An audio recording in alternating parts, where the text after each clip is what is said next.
Bismillahirrahmanirrahim. Assalamualaikum warahmatullahi wabarakatuh. Alhamdulillahirabbil alamin. Wassalatu wassalamu ala asyrafil anbiya'i wal mursalin sayyidina wa maulana Muhammadin wa ala alihi wa sahbihi wa man tabi'ahu ila yaumiddin. Andailah telinga ini hancur dimakan cacing tanah, dan mata inilah yang paling pertama membusuk. Telinga sama mata, mana yang lebih dulu diserang cacing tanah membusuk? Mata dulu. Karena mata itu isinya cairan, air. Maka mata ini dulu busuk. Setelah itu baru telinga. Telinga ini tulang lunak, tulang lembut. Habis itu baru tengkorak, kepala. Hancur semua. Lalu yang akan bersaksi ditanya Allah itu mana? Inna sam'a wal basar wal fuad, semuanya hancur. Ada satu yang tak hancur di badan ini. Almuz zanab. Azmu tulang, zanab ekor, tulang ekor paling ujung di tulang belakang. Jangan dicari sekarang, nanti di rumah. Itulah yang tak akan hancur dimakan cacing tanah. Ribuan tahun, yang meninggal tahun 1000, sekarang 2016, sudah 1016 tahun di dalam tanah. Itulah nanti yang akan ditunjuk Allah Ta'ala. Innama amruhu idza arada syai'an ayyaqula lahu kun fayakun.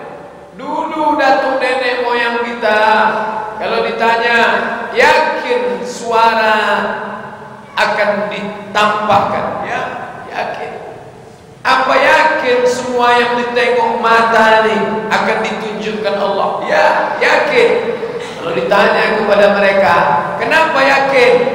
Jawaban mereka satu-satunya, iman. Tapi sekarang ceramah Ustaz Abdul Somad tidak hilang. Kenapa bisa tak hilang? Yakin pasti bisa diputar lagi. Tapi yang berkata itu bukan iman, yang berkata itu Asus. Ceramah Ustaz Abdul Somad dari Maghrib ke Isya, dari Isya setengah jam, tanya jawab. Yakin ada gambarnya bisa dilihat mata? Ya, tapi bukan iman. Itu yang merekam. Apa mereknya? Sony. Kalau buatan Korea, buatan Jepang bisa merekam, apalagi buatan Allah Subhanahu wa Ta'ala. Disitulah letak iman. Nampak oleh mata, ini alatnya, bisa ditunjuk itu alatnya, tapi ada merekam yang tidak akan rusak, yang tidak akan hancur, yang tidak akan error. Inna alaikum lahafizin, bersama kalian ada malaikat hafazah, kiraman katibin, kiraman katibin, ya'lamuna ma taf'alun, mereka tahu apa yang kamu lakukan. Sebagaimana mata kita menonton, nampak, begitulah nanti kita akan melihat perbuatan kita itu. Siapa yang mengatakan? Allah Ta'ala. Wa qadimna ila ma amilu min amalin. Wa qadimna, kami tunjukkan, ma amilu min amalin, semua yang kalian lakukan dulu. Ini pengajianmu di Masjid Al-Mujahidin, ini tadarusmu di musalla, ini grup wirid yasinmu bersama ibu-ibu, ini grup ngerumpimu bersama kelompok arisan, ini tempat engkau karaoke dulu, ini tempat engkau diskotik, night club, ini tempat engkau berbuat maksiat. Wa qadimna ila ma amilu min amalin, sekecil apa akan kita tengok. Faman ya'mal mithqala dzarratin khairan yarah, wa man ya'mal mithqala dzarratin syarran yarah. Khairan, yang baik-baik sebelah kanan, yarah, makna yarah, ditengok dengan kelopak mata. Ternyata tidak ada yang hilang. Kalau rekaman ini ada yang hilang, Asal habis baterainya hilang, terkena virus hilang, tapi rekaman Allah tak ada yang hilang. Semua akan ditonton, semua ada print outnya. Maka saat itu apa kata Allah? Iqra, Al-Isra juz 15. Iqra, bukan disuruh Iqra bismi rabbikal ladzi khalaq, bukan. Apa yang dibaca? Iqra kitabak, baca buku catatan print out amalmu. Wa kafa bi nafsikal yawma 'alaika hasiba, cukuplah itu sebagai alat menghitung semua amalmu sejak kau lahir, sejak kau akil baligh sampai Israel mencabut nyawamu. Rufi'al qalam, rufi'a diangkat, qalam pena, pena terangkat dari kertas. Pergi ke masjid, catat. Mendengar pengajian, catat. Tanya jawab, catat. Pulang, catat. Nonton Real Madrid Barcelona, catat. Semua catat. Tapi ada orang-orang yang rufi'al qalam, qalamnya terangkat, catatannya kosong, tak ada catatan. Siapa itu? Anin naim hatta yastayqiz, orang tidur sampai bangun. Jadi kalau ibu tengok nanti bapak tu tidur aja, jangan marah. Dia ingin tak dicatat malaikat. Makanya kalau mau mencaci maki, sumpah serapah, mau mengamuk waktu tidur itulah tak dicatat malaikat. Anis sabi hatta yahtalim, anak kecil sampai akil balik. Makanya anak kecil di luar tuh lari-lari, ketawa-ketawa, main-main waktu sholat. Kenapa? Tak dicatat malaikat. Anil majnun hatta yafi, orang gila sampai sembuh. Pilihan kalau mau tak dicatat cuma 3. Tidur, kecil, gila. Nah, kita sekarang dikatakan tidur sudah bangun dari jam 5 tadi. Dikatakan kecil sudah lama akil balik. Tinggal alternatif terakhir, gila saja. Na'udzubillah. Bapak Ibu yang dimuliakan Allah SWT, selama akal ini sehat, maka semua akan dicatat. Apa yang ada di telinga, apa yang didengar oleh telinga, apa yang dilihat oleh mata, apa yang dicakapkan oleh lidah. Ma yalfizu min qawlin, semua yang tercakap, tercetus di lidah, illa ladaihi raqibun atid. Raqib, atid, semua akan ditunjukkan dalam buku catatan yang nyata. Ketika orang tadi melihat buku catatannya, dibuka sampulnya, dosa, daftar isi dosa, bab 1 dosa, kata pengantar dosa, penutup dosa, footnote dosa. Apa kata dia? Ma bihadzal kitab, mengapa buku saya ini la yughadiru saghiratan wala kabiratan, la yughadiru saghiratan, yang kecil-kecil, wala kabiratan, yang besar-besar, semua ada. Dia tak percaya ini bukan buku catatan saya. Tapi malaikat tak mungkin berdusta. Saat itu mulut tak bisa komplain, karena mulut nilai seluruh secakapnya tidak pernah ada membela orang lain, membela diri semua. Maka pada saat itu, al-yawma nakhtimu ala afwahihim wa tukallimuna aydihim wa tashhadu arjuluhum. Kaki akan bersaksi, tangan akan bicara, bima kan yaksib. Tapi orang Islam itu diberi Allah kemuliaan. Ini yang tak ada pada agama Kristen, ini yang tak ada pada Konghucu, Hindu dan Buddha. Ketika air disiramkan ke wajah tadi, siramkan air ke wajah, maka keluarlah dosa dari kelopak mata. Ketika air disiramkan ke tangan, maka keluarlah dosa dari celah-celah jari tangan. Ketika air diusapkan ke kepala, maka keluarlah dosa sampai dari lubang telinga. Ketika air disiramkan ke kaki, maka keluarlah dosa dari celah-celah kuku kaki. Setelah bersih, dia pun berdoa, Allahumma ja'alni minat tawabin, waj'alni minal mutatahhirin, waj'alni min ibadikas. Datang ke masjid, menyambut seruan azan, hayya 'alas shalah, la haula wala quwwata illa billah. Dia rendah hati. Yang datang ke masjid ini bukan langkah kaki, yang datang ke masjid ini bukan tenaga aku, yang datang ke masjid ini bukan karena aku. Ini karena Engkau ya Allah. La haula wa la quwata illa billah. Tak ada angkuhnya, tak ada sombongnya, karena Engkau ya Allah. Selesai itu dia doakan Nabi Muhammad, Allahumma rabba hadhihi da'watil tammah wassalatil qa'imah ati sayyidana Muhammadan al-wasilata wal fadilah wasyarafa wa darajatal aliyata rafi'ah wa ba'athu Allah wa maqama mahmudan alladhi wa'adta innaka la tukhliful mi'ad. Karena dia ingin dapat syafaat, pertolongan, bantuan. Maka apa kata Nabi? Orang yang berwudu menyambut seruan azan ditutup dengan doa wasilah, halat lahu syafa'ati yaumal qiyamah. Layaklah dia mendapatkan syafaatku pada hari kiamat. Suci matanya, suci telinganya. Di saat dia sujud, disitulah dia mendoakan telinga, Allahumma ja'al fi qalbi nura, jadikan dalam hatiku cahaya, wa fi sam'i nura, jadikan pada telingaku cahaya, wa fi basari nura, pada mataku cahaya, wa an yamini nura, sebelah kananku cahaya, wa an yasari nura, sebelah kiriku cahaya, wa min amami nura, bagian depanku cahaya, wa min khalfi nura, bagian belakangku cahaya, wa min fawqi nura, bagian atasku cahaya, wa min tahti nura, bagian bawah cahaya, wa ja'alli nura, berikan aku cahaya. Kalau sudah diterangi cahaya, tak ada lagi gelap. Kalau sudah terang cahaya, tak ada lagi hitam, terang benderang. Minta cahaya dari Allah Subhanahu wa taala. Kapan doa itu dimintakan Nabi? Allahumma ja'al fi qalbi nura, wa fi sam'i nura, wa fi basari nura. Dibaca Nabi pada saat doa tahajud malam, di saat sujud. Bersih, suci.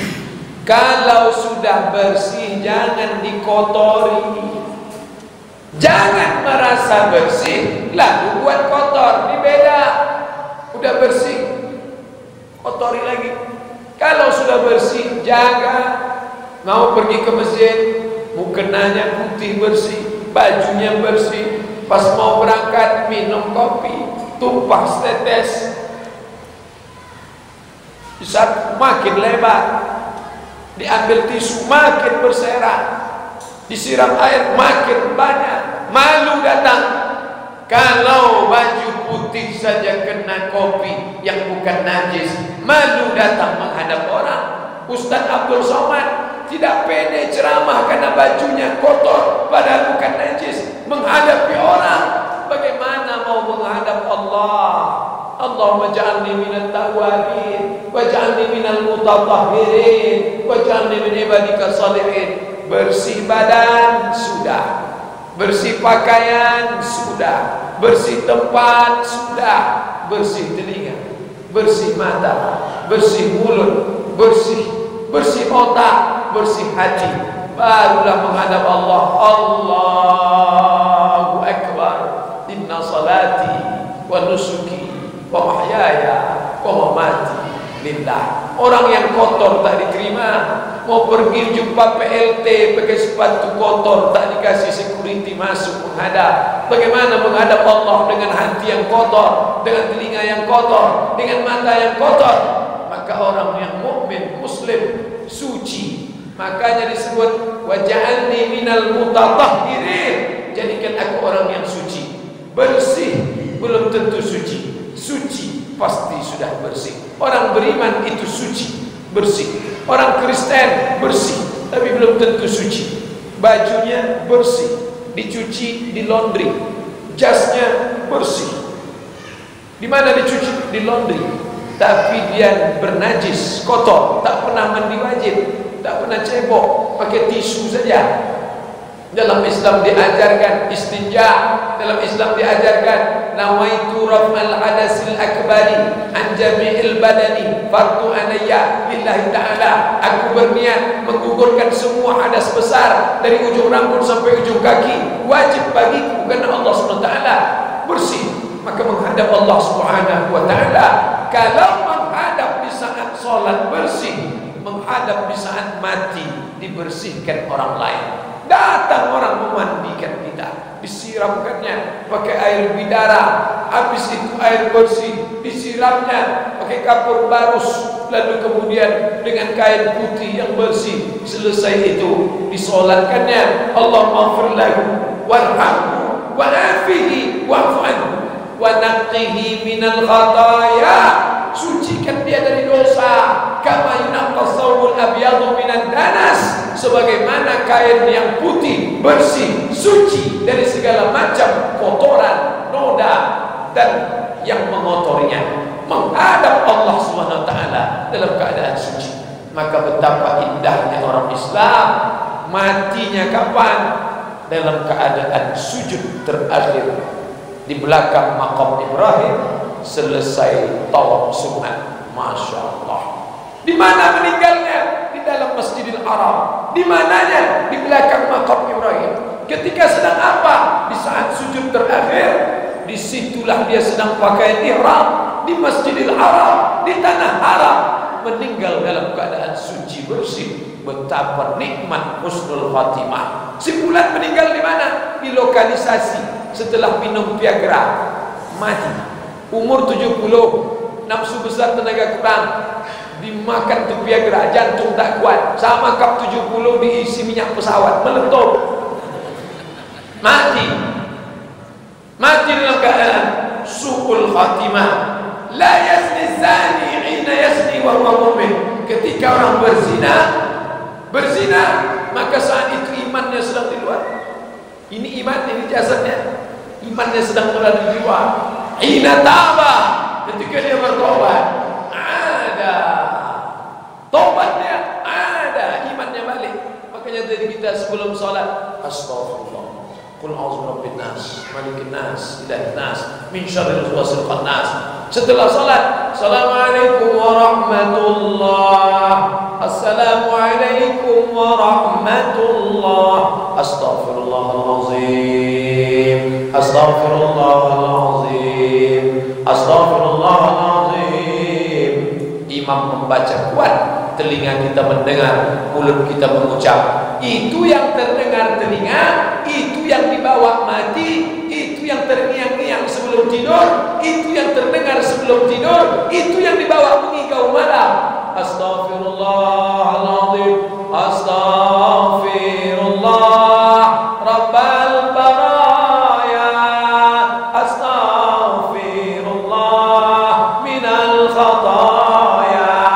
Orang yang selalu mendengarkan syair-syair. Islam ini bukan mengharamkan seni. Kalau seni tak boleh masuk Quran, itu tak ada lagu imam tadi.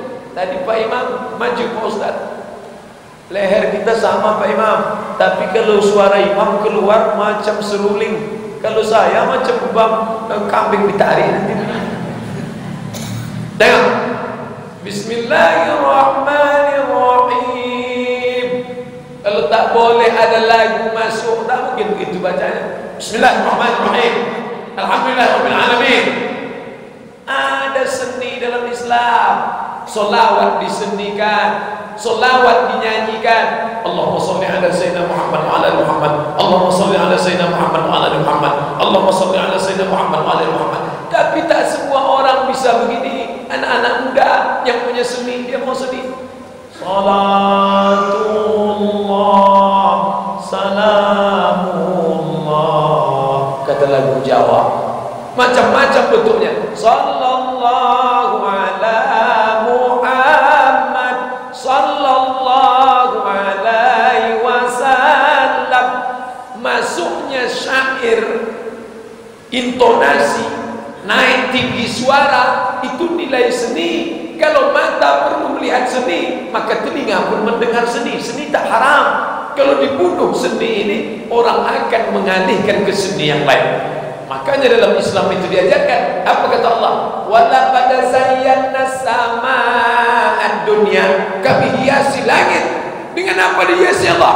Bizinatinil kawakib, dengan bintang-bintang gemerlap. Ketika mata di tengah malam yang sepi, sunyi, gelap, menengok bintang-bintang. Apa kata orang menengok bintang? Subhanallah, indahnya bintang.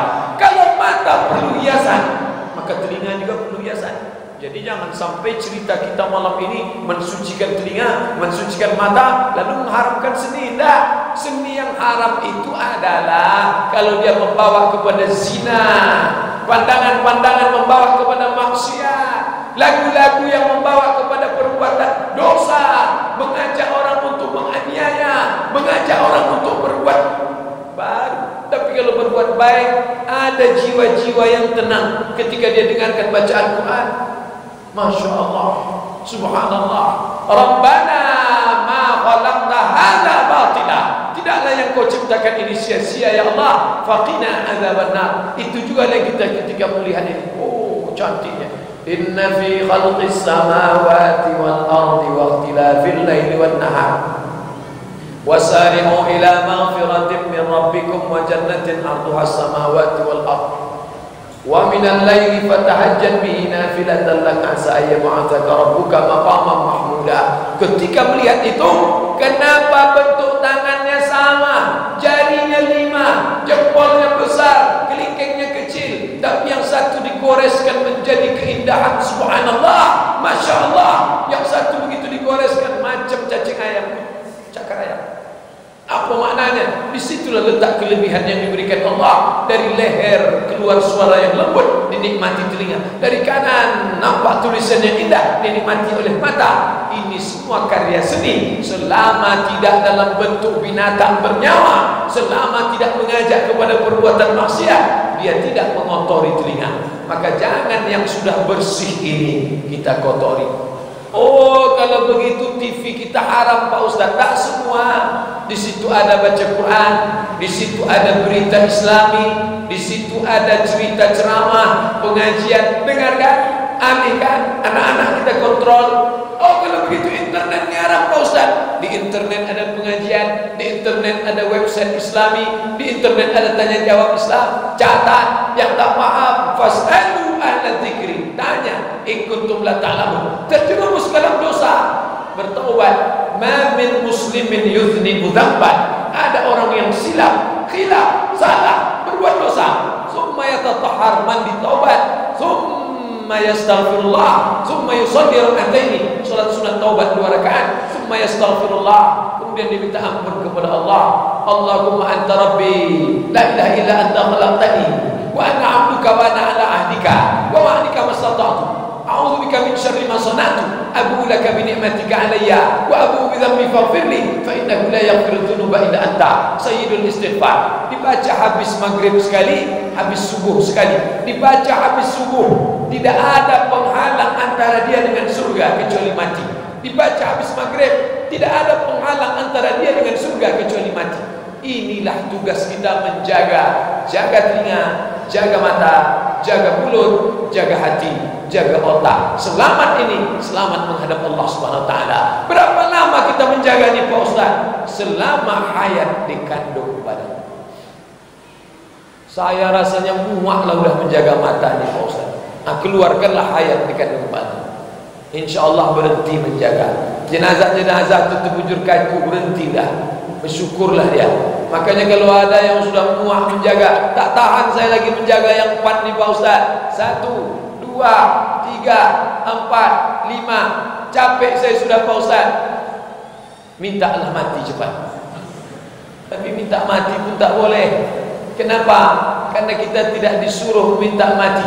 Tapi ada juga ulama yang minta mati. Di antara Imam Al-Bukhari, Allahumma qad daqat alayya al-ardu bima rahubat. Ya Allah, sudah sempit rasanya dunia ini yang lapang sebelumnya. Faqbidni, maka cabutlah nyawaku. Tapi dia minta mati bukan karena menengok dunia. Dia mengajar hadis sahih Bukhari, tapi dia sudah ditekan, pengajiannya ditutup. Raja marah sama dia gara-gara tersinggung. Dia diundang ke istana, dia tak mau datang. Bukhari, mau tak ngajar anak saya? Kata Imam Bukhari, ilmu itu dijemput bukan diantar. Kalau anak raja mau datang ke majelis saya, namun saya ke istana saya tak mau. Raja sakit hati. Maka sejak itu dia diembargo, mengajar tak boleh. Maka dia merasa tak ada gunanya lagi hidup ini. Hidup ini berguna kapan? Ketika kita bebas baca Quran. Kapan indahnya hidup ini? Ketika kita sholat berjamaah di masjid. Kapan hidup ini menjadi bermakna? Ketika jumpa dengan bapak, jumpa ibu, apa kabar Pak Ustaz, apa kabar, sehat semuanya. Inilah makna hidup. Inilah kebahagiaan yang tak bisa dibeli dengan materi. Kalau sudahlah baca Quran tak bisa, ke masjid tak bisa, berjumpa dengan orang baik-baik ditahan. Allahumma qad daqat alayya al-ardu, sudah sempit rasanya dunia ni ya Allah, faqbidni, tak ada gunanya, cabutlah nyawa. Bapak Ibu yang dimuliakan Allah Subhanahu wa taala, kita tidak minta mati. Allahumma ja'alil hayata ziyadatan li fi kulli khair. Kalau kau takdirkan aku besok hidup, bertambah amal soleh. Wa ja'alil mauta rahatan li min kulli syarr. Kalau kau takdirkan mati malam ini, berkurang dosa. Kalau hidup besok pagi, amal bertambah. Kalau mati malam ini, berkurang dosa. Orang Islam tidak boleh terlalu sedih, tak putus asa. Ala inna awliya Allah, orang-orang yang menolong agama Allah, orang-orang yang berpegang pada agama Allah, la khaufun alaihim wa la hum yahzanun. Tidak takut, tidak sedih. Takut kepada masa akan datang tak perlu, sedih kepada yang lalu pun tak perlu. Yang penting kita jalani saja hidup ini, kita jaga telinga, kita jaga mata, kita jaga pikiran, kita jaga mulut, kita jaga hati. InsyaAllah selamat daripada menganiaya orang lain, selamat daripada menganiaya diri sendiri. Man kasura kalamu, siapa yang paling banyak cakapnya, kasura sabtu, dia yang paling banyak salah. Jadi kalau di antara kita semua ini, siapa yang paling banyak salahnya? Abdul Somad yang paling banyak salahnya, karena dia yang paling tadi banyak cakapnya. Oleh sebab itu ada tutur kata menyinggung perasaan, tak berkenan di hati Bapak Ibu, saya mohon maaf. Terima kasih atas segala perhatian. Selanjutnya